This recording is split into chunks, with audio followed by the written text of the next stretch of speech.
Bismillahirrahmanirrahim. Assalamualaikum warahmatullahi wabarakatuh.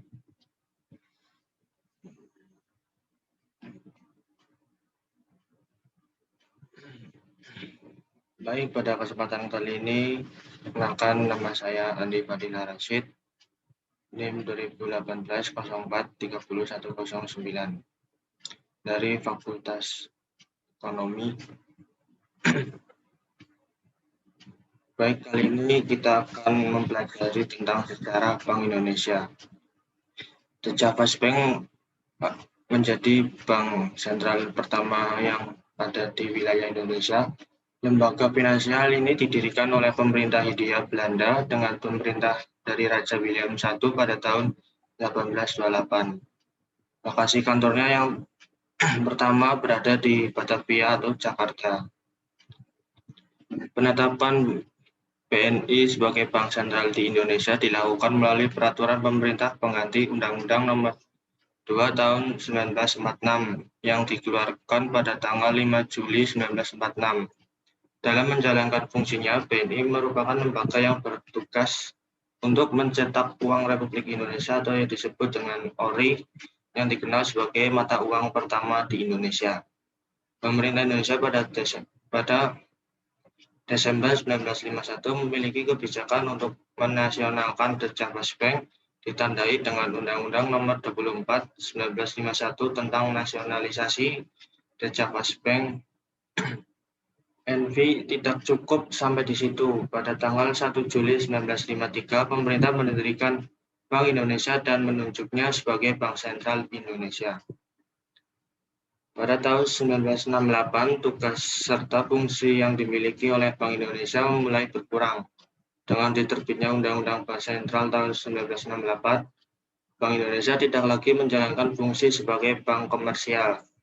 Sebagai gantinya, BI mempunyai tugas menjadi agen pembangun dalam upaya meningkatkan taraf hidup rakyat.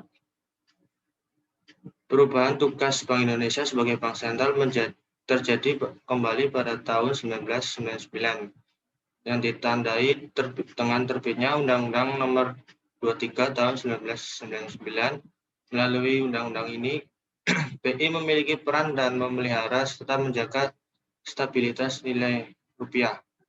Selanjutnya, melalui amandemen tahun 2004, BI punya peran tambahan dalam hal upaya menguatkan governance pemerintah. Status dan kedudukan lembaga independen. Bank Indonesia mempunyai otonomi penuh dalam merumuskan dan melaksanakan setiap tugas dan wewenangnya. Sebagaimana yang ditentukan dalam undang-undang tersebut, pihak luar tidak dibenarkan mencampuri pelaksanaan tugas Bank Indonesia, dan Bank Indonesia juga berkewajiban untuk menolak atau mengabaikan intervensi dalam bentuk apapun dari pihak manapun juga. Adapun visi dan misi dari Bank Sentral menjadikan Bank Sentral digital terdepan dan berkontribusi terhadap perekonomian nasional dan terbaik di antara negara emerging markets untuk Indonesia maju. Misinya yaitu mencapai dan memelihara stabilitas nilai rupiah melalui efektivitas kebijakan moneter dan baruan kebijakan Bank Indonesia. Yang kedua yaitu menjaga stabilitas sistem keuangan melalui efektivitas kebijakan baik maupun makroprudensial Bank Indonesia dan sinergi dengan kebijakan mikroprudensial atau otoritas jasa keuangan. Yang ketiga, mengembangkan ekonomi dan keuangan digital melalui penguatan kebijakan sistem pembayaran Bank Indonesia dan sinergi dengan kebijakan pemerintah serta mitra strategis lainnya. Yang terakhir, mendukung stabilitas makroekonomi dan pertumbuhan ekonomi yang berkelanjutan melalui sinergi baruan kebijakan Bank Indonesia dengan kebijakan fiskal dan reformasi struktural pemerintah serta kebijakan mitra strategis lainnya. Tugas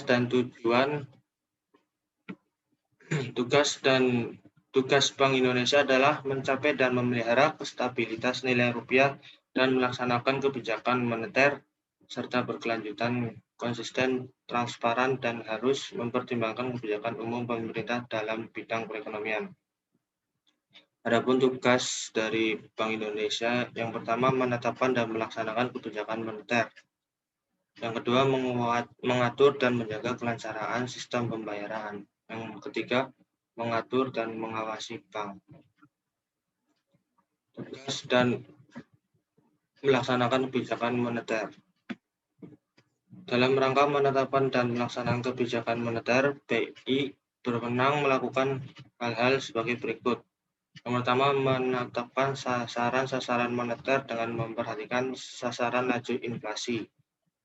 Melakukan pengendalian moneter dengan menggunakan cara yang termasuk tetapi tidak terbatas pada satu operasi pasar terbuka di pasar uang baik rupiah maupun falas.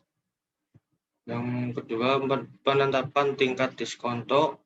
Yang tiga, penetapan cadangan wajib minimum. Yang terakhir, mengatur kredit atau pembayaran.